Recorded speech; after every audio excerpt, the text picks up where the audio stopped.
ACT number 3815. An ACT revising the Penal Code and other penal laws. Preliminary Article. This law shall be known as the Revised Penal Code. Book 1. General provisions regarding the date of enforcement and application of the provisions of this code, and regarding the offenses, the persons liable and the penalties. Preliminary Title. Date of effectiveness and application of the provisions of this code. Article 1. Time when Act takes effect. This code shall take effect on the first day of January, 1932. Article 2. Application of its provisions. Except as provided in the treaties and laws of preferential application, the provisions of this code shall be enforced not only within the Philippine archipelago, including its atmosphere, its interior waters and maritime zone, but also outside of its jurisdiction, against those who 1. Should commit an offense while on a Philippine ship or airship. 2. Should forge or counterfeit any coin or currency note of the Philippine Islands or obligations and securities issued by the government of the Philippine Islands. 3. Should be liable for acts connected with the introduction into these islands of the obligations and securities mentioned in the preceding number. 4. While being public officers or employees, should commit an offense in the exercise of their functions, or 5. Should commit any of the crimes against national security and the law of nations, defined in Title I of Book 2 of this Code. Title 1. Felonies and circumstances which affect criminal liability. Chapter 1. Felonies. Article 3. Definition. Acts and omissions punishable by law are felonies, delitos. Felonies are committed not only by means of deceit, dolo, but also by means of fault culpa. There is deceit when the act is performed with deliberate intent, and there is fault when the wrongful act results from imprudence, negligence, lack of foresight, or lack of skill. Article 4. Criminal liability. Criminal liability shall be incurred. 1. By any person committing a felony, delito, although the wrongful act done be different from that which he intended. 2. By any person performing an act which would be an offense against persons or property, were it not for the inherent impossibility of its accomplishment or on account of the employment of inadequate or ineffectual means. Article 5. Duty of the court in connection with acts which should be repressed but which are not covered by the law, and in cases of excessive penalties. Whenever a court has knowledge of any act which it may deem proper to repress and which is not punishable by law, it shall render the proper decision, and shall report to the Chief Executive through the Department of Justice, the reasons which induce the court to believe that said act should be made the subject of penal legislation. In the same way the court shall submit to the Chief Executive through the Department of Justice, such statement as may be deemed proper, without suspending the execution of the sentence, when a strict enforcement of the provisions of this code would result in the imposition of a clearly excessive penalty, taking into consideration the degree of malice and the injury caused by the offense. Article 6. Consummated, frustrated, and attempted felonies. Consummated felonies, as well as those which are frustrated and attempted, are punishable. A felony is consummated when all the elements necessary for its execution and accomplishment are present, and it is frustrated when the offender performs all the acts of execution which would produce the felony as a consequence but which, nevertheless, do not produce it by reason of causes independent of the will of the perpetrator. There is an attempt when the offender commences the commission of a felony directly by overt acts, and does not perform all the acts of execution which should produce the felony by reason of some cause or accident other than his own spontaneous desistance. Article 7. When light felonies are punishable. Light felonies are punishable only when they have been consummated, with the exception of those committed against person or property. Article 8. Conspiracy and proposal to commit felony. Conspiracy and proposal to commit felony are punishable only in the cases in which the law specially provides a penalty therefor. A conspiracy exists when two or more persons come to an agreement concerning the commission of a felony and decide to commit it. There is proposal when the person who has decided to commit a felony proposes its execution to some other person or persons. Article 9. Grave felonies, less grave felonies and light felonies.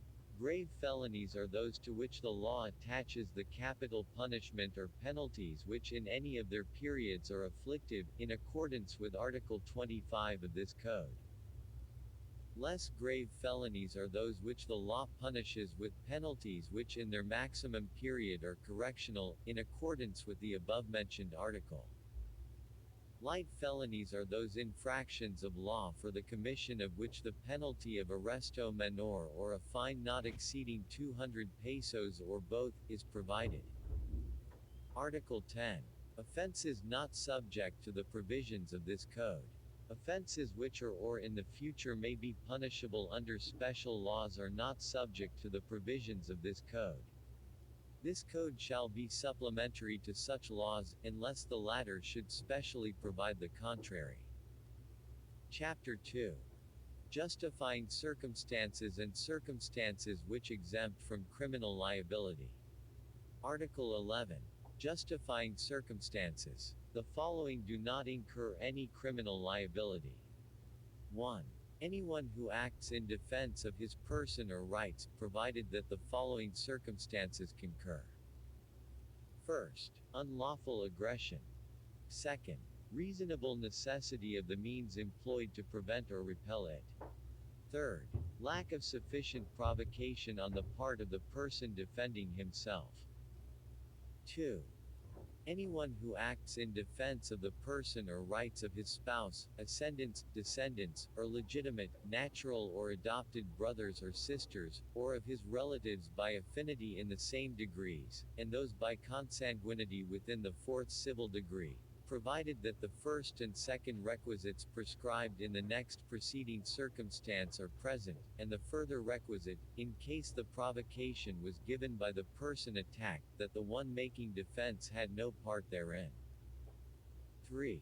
Anyone who acts in defense of the person or rights of a stranger, provided that the first and second requisites mentioned in the first circumstance of this article are present and that the person defending be not induced by revenge, resentment, or other evil motive. 4. Any person who, in order to avoid an evil or injury, does an act which causes damage to another, provided that the following requisites are present.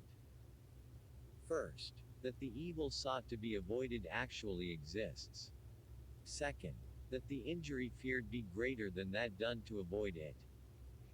Third, that there be no other practical and less harmful means of preventing it. 5. Any person who acts in the fulfillment of a duty or in the lawful exercise of a right or office. 6. Any person who acts in obedience to an order issued by a superior for some lawful purpose. Article 12. Circumstances which exempt from criminal liability. The following are exempt from criminal liability. 1. An imbecile or an insane person, unless the latter has acted during a lucid interval. When the imbecile or an insane person has committed an act which the law defines as a felony, delito, the court shall order his confinement in one of the hospitals or asylums established for persons thus afflicted, which he shall not be permitted to leave without first obtaining the permission of the same court. 2. A person under 9 years of age. 3. A person over 9 years of age and under 15, unless he has acted with discernment, in which case, such minor shall be proceeded against in accordance with the provisions of Article 80 of this Code. When such minor is adjudged to be criminally irresponsible, the court, in conformity with the provisions of this and the preceding paragraph, shall commit him to the care and custody of his family, who shall be charged with his surveillance and education; otherwise, he shall be committed to the care of some institution or person mentioned in said Article 80. 4. Any person who, while performing a lawful act with due care, causes an injury by mere accident without fault or intention of causing it. 5. Any person who acts under the compulsion of an irresistible force. 6. Any person who acts under the impulse of an uncontrollable fear of an equal or greater injury. 7. Any person who fails to perform an act required by law, when prevented by some lawful or insuperable cause. Chapter 3. Circumstances which mitigate criminal liability. Article 13. Mitigating circumstances. The following are mitigating circumstances. 1. Those mentioned in the preceding chapter, when all the requisites necessary to justify the act or to exempt from criminal liability in the respective cases are not attendant. 2. That the offender is under 18 years of age or over 70 years. In the case of the minor, he shall be proceeded against in accordance with the provisions of Article 80. 3. That the offender had no intention to commit so grave a wrong as that committed. 4. That sufficient provocation or threat on the part of the offended party immediately preceded the act. 5. That the act was committed in the immediate vindication of a grave offense to the one committing the felony, delito, his spouse, ascendants, descendants, legitimate, natural, or adopted brothers or sisters, or relatives by affinity within the same degrees.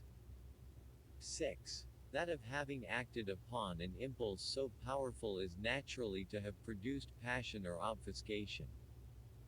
7. That the offender had voluntarily surrendered himself to a person in authority or his agents, or that he had voluntarily confessed his guilt before the court prior to the presentation of the evidence for the prosecution. 8. That the offender is deaf and dumb, blind, or otherwise suffering some physical defect which thus restricts his means of action, defense, or communication with his fellow beings. 9. Such illness of the offender as would diminish the exercise of the will power of the offender without however depriving him of consciousness of his acts. 10. And, finally, any other circumstance of a similar nature and analogous to those above mentioned. Chapter 4. Circumstances which aggravate criminal liability. Article 14. Aggravating circumstances. The following are aggravating circumstances. 1. That advantage be taken by the offender of his public position. 2. That the crime be committed in contempt of or with insult to the public authorities. 3. That the act be committed with insult or in disregard of the respect due to the offended party on account of his rank, age, or sex, or that it be committed in the dwelling of the offended party, if the latter has not given provocation. 4. That the act be committed with abuse of confidence or obvious ungratefulness. 5. That the crime be committed in the palace of the chief executive, or in his presence, or where public authorities are engaged in the discharge of their duties, or in a place dedicated to religious worship. 6. That the crime be committed in the nighttime, or in an uninhabited place, or by a band, whenever such circumstances may facilitate the commission of the offense. Whenever more than 3 armed malefactors shall have acted together in the commission of an offense, it shall be deemed to have been committed by a band. 7.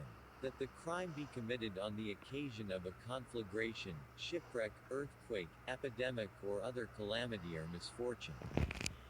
8. That the crime be committed with the aid of armed men or persons who ensure or afford impunity. 9. That the accused is a recidivist. A recidivist is one who, at the time of his trial for one crime, shall have been previously convicted by final judgment of another crime embraced in the same title of this code. 10. That the offender has been previously punished for an offense to which the law attaches an equal or greater penalty, or for two or more crimes to which it attaches a lighter penalty. 11. That the crime be committed in consideration of a price, reward, or promise. 12. That the crime be committed by means of inundation, fire, poison, explosion, stranding of a vessel or intentional damage thereto, derailment of a locomotive, or by the use of any other artifice involving great waste and ruin. 13. That the act be committed with evident premeditation. 14. That craft, fraud, or disguise be employed. 15. That advantage be taken of superior strength, or means be employed to weaken the defense. 16. That the act be committed with treachery, alavosia. There is treachery when the offender commits any of the crimes against the person, employing means, methods, or forms in the execution thereof which tend directly and specially to ensure its execution, without risk to himself arising from the defense which the offended party might make. 17. That means be employed or circumstances brought about which add ignominy to the natural effects of the act. 18. That the crime be committed after an unlawful entry. There is an unlawful entry when an entrance is effected by a way not intended for the purpose. 19. That as a means to the commission of a crime a wall, roof, floor, door, or window be broken. 20. That the crime be committed with the aid of persons under 15 years of age, or by means of motor vehicles, airships, or other similar means. 21. That the wrong done in the commission of the crime be deliberately augmented by causing other wrong not necessary for its commission. Chapter 5. Alternative circumstances. Article 15. Their concept. Alternative circumstances are those which must be taken into consideration as aggravating or mitigating according to the nature and effects of the crime and the other conditions attending its commission. They are the relationship, intoxication, and the degree of instruction and education of the offender. The alternative circumstance of relationship shall be taken into consideration when the offended party is the spouse, ascendant, descendant, legitimate, natural, or adopted brother or sister, or relative by affinity in the same degrees of the offender. The intoxication of the offender shall be taken into consideration as a mitigating circumstance when the offender has committed a felony in a state of intoxication, if the same is not habitual or subsequent to the plan to commit said felony, but when the intoxication is habitual or intentional, it shall be considered as an aggravating circumstance. Title II. Persons criminally liable for felonies. Article 16. Who are criminally liable? The following are criminally liable for grave and less grave felonies. 1. Principals. 2. Accomplices. 3. Accessories. The following are criminally liable for light felonies. 1. Principals. 2. Accomplices. Article 17. Principals. The following are considered principals. 1. Those who take a direct part in the execution of the act. 2. Those who directly force or induce others to commit it. 3. Those who cooperate in the commission of the offense by another act without which it would not have been accomplished. Article 18.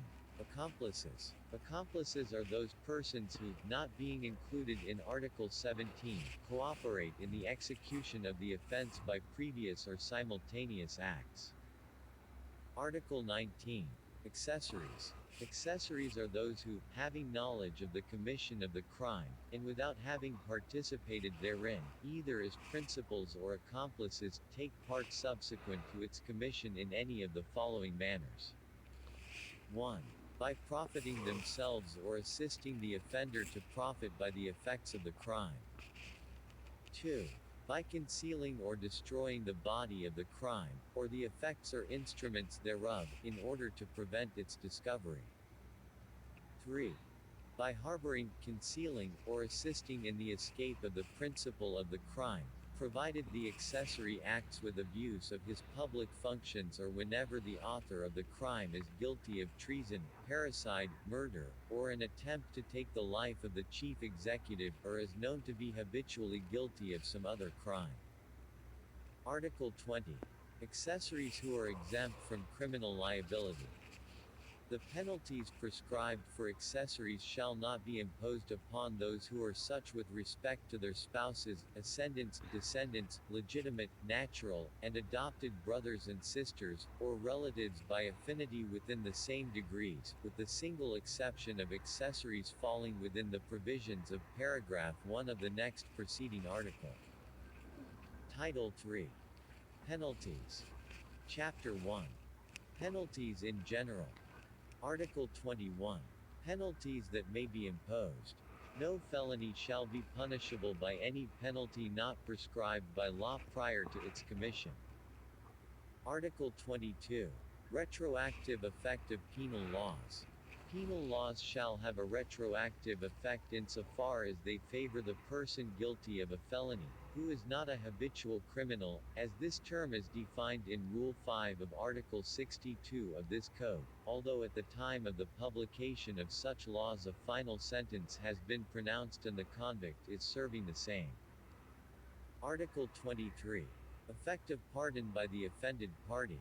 A pardon by the offended party does not extinguish criminal action except as provided in Article 344 of this Code, but civil liability with regard to the interest of the injured party is extinguished by his express waiver.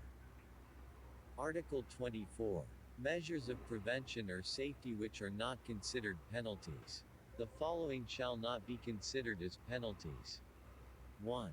The arrest and temporary detention of accused persons, as well as their detention by reason of insanity or imbecility, or illness requiring their confinement in a hospital. 2. The commitment of a minor to any of the institutions mentioned in Article 80 and for the purposes specified therein. 3.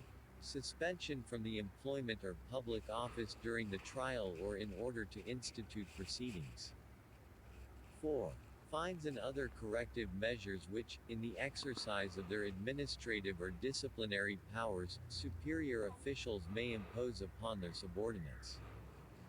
5. Deprivation of rights and the reparations which the civil laws may establish in penal form. Chapter 2. Classification of penalties. Article 25. Penalties which may be imposed. The penalties which may be imposed, according to this Code, and their different classes, are those included in the following. Scale. Principal penalties. Capital punishment. Death. Afflictive penalties. Reclusion perpetua. Reclusion temporal. Perpetual or temporary absolute disqualification. Perpetual or temporary special disqualification. Prison mayor. Correctional penalties. Prison correccional. Arresto mayor. Suspension. Destierro. Light penalties. Arresto menor. Public censure. Penalties common to the three preceding classes. Fine, and bond to keep the peace. Accessory penalties. Perpetual or temporary absolute disqualification. Perpetual or temporary special disqualification. Suspension from public office, the right to vote and be voted for, the profession or calling. Civil interdiction. Indemnification. Forfeiture or confiscation of instruments and proceeds of the offense. Payment of costs. Article 26. Fine, when afflictive, correctional or light penalty. A fine, whether imposed as a single or as an alternative penalty, shall be considered an afflictive penalty, if it exceeds 6,000 pesos, a correctional penalty, if it does not exceed 6,000 pesos but is not less than 200 pesos, and a light penalty, if it be less than 200 pesos. Chapter 3. Duration and effect of penalties. Section 1. Duration of penalties. Article 27. Reclusion Perpetua. Any person sentenced to any of the perpetual penalties shall be pardoned after undergoing the penalty for 30 years, unless such person by reason of his conduct or some other serious cause shall be considered by the chief executive as unworthy of pardon. Reclusion Temporal. The penalty of reclusion temporal shall be from 12 years and 1 day to 20 years. Prison mayor and temporary disqualification. The duration of the penalties of prison mayor and temporary disqualification shall be from 6 years and 1 day to 12 years, except when the penalty of disqualification is imposed as an accessory penalty, in which case its duration shall be that of the principal penalty. Prisión correccional, suspension, and destierro. The duration of the penalties of prisión correccional, suspension and destierro shall be from 6 months and 1 day to 6 years, except when suspension is imposed as an accessory penalty, in which case, its duration shall be that of the principal penalty. Arresto mayor. The duration of the penalty or arresto mayor shall be from 1 month and 1 day to 6 months. Arresto menor. The duration of the penalty of arresto menor shall be from 1 day to 30 days. Bond to keep the peace. The bond to keep the peace shall be required to cover such period of time as the court may determine. Article 28. Computation of penalties. If the offender shall be in prison, the term of the duration of the temporary penalties shall be computed from the day on which the judgment of conviction shall have become final. If the offender be not in prison, the term of the duration of the penalty consisting of deprivation of liberty shall be computed from the day that the offender is placed at the disposal of the judicial authorities for the enforcement of the penalty. The duration of the other penalties shall be computed only from the day on which the defendant commences to serve his sentence. Article 29. 1/2 of the period of the preventive imprisonment deducted from term of imprisonment. Offenders who have undergone preventive imprisonment shall be credited in the service of their sentence consisting of deprivation of liberty, with 1/2 of the time during which they have undergone preventive imprisonment, except in the following cases. 1. When they are recidivists, or have been convicted previously twice or more times of any crime. 2. When upon being summoned for the execution of their sentence they have failed to surrender voluntarily. 3. When they have been convicted of robbery, theft, estafa, malversation of public funds, falsification, vagrancy, or prostitution. Section 2. Effects of the penalties according to their respective nature. Article 30. Effects of the penalties of perpetual or temporary absolute disqualification. The penalties of perpetual or temporary absolute disqualification for public office shall produce the following effects. 1. The deprivation of the public offices and employments which the offender may have held, even if conferred by popular election. 2.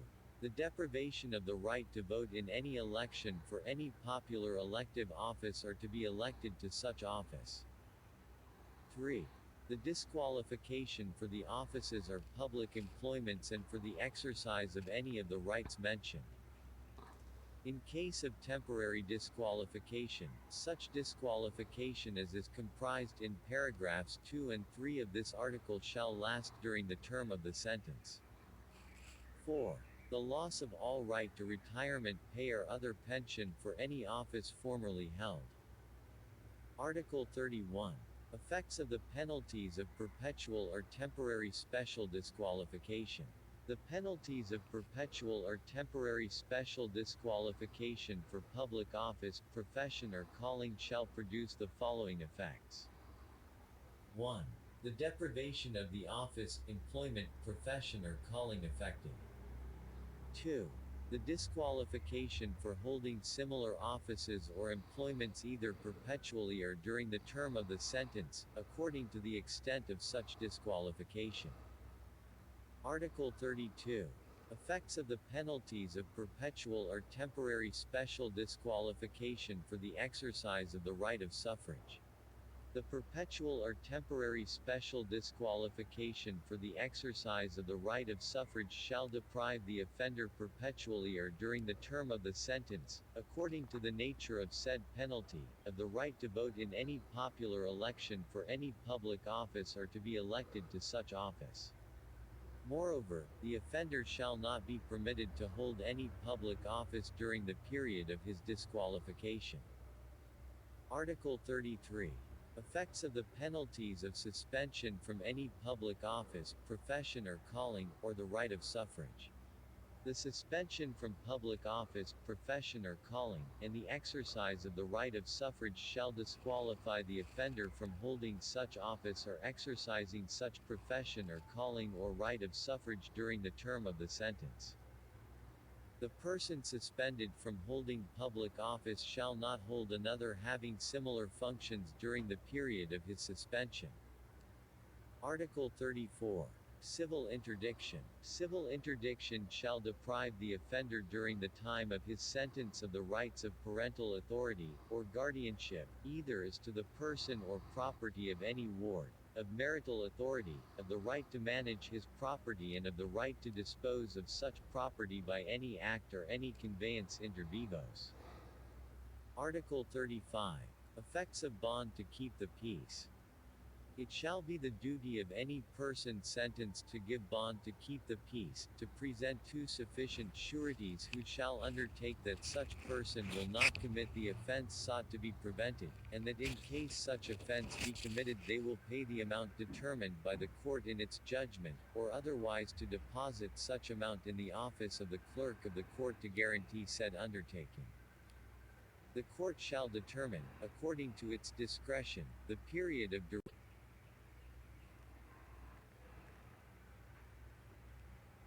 Should the person sentenced fail to give the bond as required, he shall be detained for a period which shall in no case exceed 6 months, if he shall have been prosecuted for a grave or less grave felony, and shall not exceed 30 days, if for a light felony.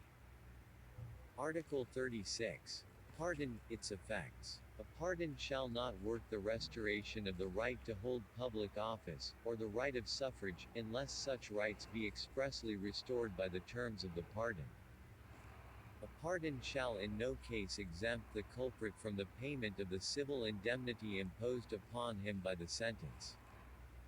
Article 37. Costs, what are included. Costs shall include fees and indemnities in the course of the judicial proceedings, whether they be fixed or unalterable amounts previously determined by law or regulations in force, or amounts not subject to schedule. Article 38. Pecuniary liabilities, order of payment. In case the property of the offender should not be sufficient for the payment of all his pecuniary liabilities, the same shall be met in the following order. 1. The reparation of the damage caused. 2. Indemnification of consequential damages. 3. The fine. 4. The costs of the proceedings. Article 39. Subsidiary penalty. If the convict has no property with which to meet the pecuniary liabilities mentioned in paragraphs 1st, 2nd and 3rd of the next preceding article, he shall be subject to a subsidiary personal liability at the rate of 1 day for each 2 pesos and 50 centavos, subject